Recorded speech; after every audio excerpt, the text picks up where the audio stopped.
you've never heard of the Brainstormers before, what we do is we usually travel around to libraries, fairs, schools, festivals. The thing that we like to do is we like to bring writing done by young authors to you, the loving audience, sometimes by selecting representation of authors from a school, pick a handful, go perform them. But what we have for you today is a little bit different. What we're doing is we are doing one, yes, count it, one story written by people right here in Rochester by Mrs. Kettleson's third grade class at McGregor Elementary. They all wrote a story together, which is called Meet Jeffrey, 1862 to 1865.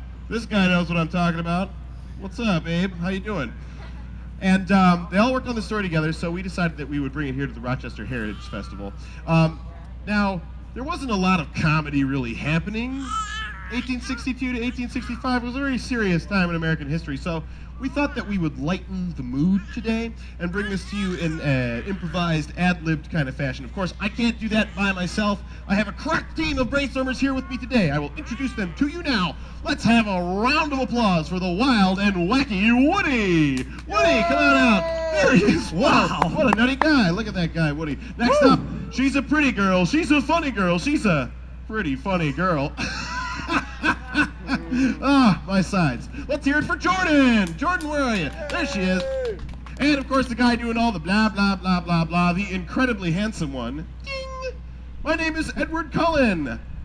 I'm just messing with you. My name's Colin. Give me a huge round of applause. Hey! I only made that joke because it's just about Twilight. Oh! I'm just messing with you. Ow. All right, are you guys ready to get it started out here? Yeah. Then I'm going to hand it over to Jordan, who's going to get Meet Jeffrey started with Chapter 1. Woohoo! All right, but before we begin, I am going to need four very brave souls to come up here and help us out for a little while. You right there? Okay, and I need two more people who want to... You right there? All right, sticking your hand up. And you in the blue can come on up too. Anybody else? Hands up in the air if you want to come up on stage and help us out. All right, you right here. Come on up, guys. Please join me up here on stage. Now, what is your name, sir? Fred. And what's your name? Matthew. And what's your name? Fiona. Gorgeous. And what's your name? Nolan. All right, let's give a big round of applause for our volunteers. Thank you for coming up here, guys. Very nice. And you guys can go right behind that curtain, and the other Brainstormers are going to tell you exactly what you'll need to be doing. Good times. All right, without further ado, we will begin our tale. Meet Jeffrey, 1862 to 1865. Chapter 1, coming to Seattle. Settle. Coming to settle. Every time. Coming to settle. Now, once there was a family by the name of Brewster, and they had traveled all the way from Buffalo, New York, to beautiful Michigan. Now, when traveling to Stony Creek, Michigan, from Buffalo, New York in the mid-1800s, people came by steamer on the Great Lakes, by train, covered wagon, horseback, and they may have traveled up through the North Tonawanda to Niagara Falls, to Lake Erie. Lake travel took them to Toledo or on to Detroit, where they then traveled by road to Royal Oak, and then on trails to Rochester and to Stony Creek. Beautiful Stony Creek. Now, there were several members of this family, as families were much larger then. There were, in fact, 5 children in this family. Could you imagine having 4 brothers and sisters? Yeah. I've got 1 brother, and that's quite enough for me, thank you. Now, this was a very large family. It began with Ma, Pa, and the kids. There was Edward, who was 18, Elizabeth Ann, who was 16 years old, Jeffrey, who was only 10, and the star of the story, Jonathan, who was 6, and little Sarah, who was only 4. Now, they'd moved from faraway New York to Michigan. They'd taken the long, long, long trek all by themselves, and they traveled by wagon along the corduroy roads to Royal Oak. The trip was difficult. There were storms and there was flooding. The rivers were hard to ford and the horses did founder. But they continued on to the village of Rochester. They bought land near the creek, the village of Stony Creek. And they worked hard. They were a farming family, so they planted their crops. Let's go have fun. And it was pretty tough. So let's meet our family. Oh. There's Edward. Traveling this road has been so difficult. Are you all right, my little brother Jonathan? Yes. What about you, my sister? Good.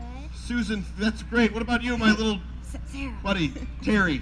What? We don't have a Sarah. We didn't have enough girls. You don't have a Sarah? Oh, That's okay. right. Mom! Mom! Yes? Are you well? I'm well. Are you sure your frail body has not sustained any injury? Yes, Oh. yes, Dandy. Thank goodness. And what about you, my favorite brother, Jeffrey? But look at this fine land we've come to. The rich soil, the overcast sky, the traffic on I-75.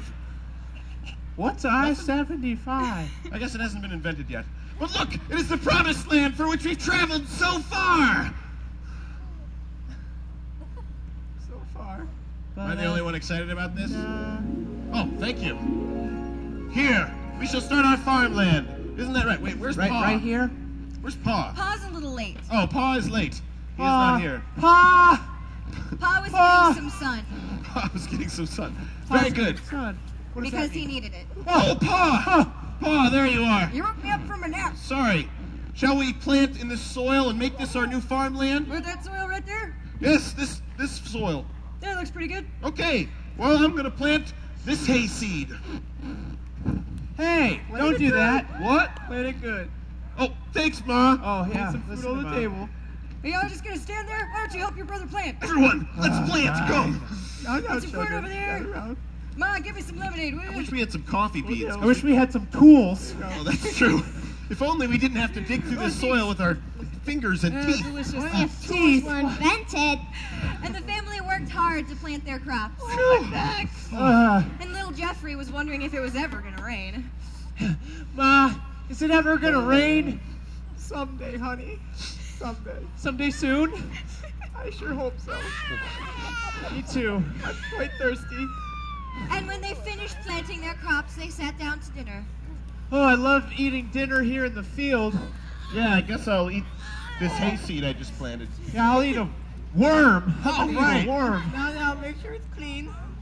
Oh, that's good of you, Mom. You're always looking out for us. And it was a good clean. thing. It needed to be clean because just then it began to rain. Hallelujah! God bless you. I'm getting wet. Well, they're so melodramatic. Oh, what a relief! The rain has come at last! Now, this land will grow food! You told me, Ma. You called it. Well, I guess we should probably go build some shelter, don't you think? Please? All right, come on, let's get out of the rain. And so they built a shelter. And in their farmland, corn After you, began to Mom. grow. And at harvest time, they had corn, cabbage, peas, and carrots, and all kinds of delicious vegetables to eat. And that concludes Chapter 1 of Meet Jeffrey, 1862 to 1865. Yeah.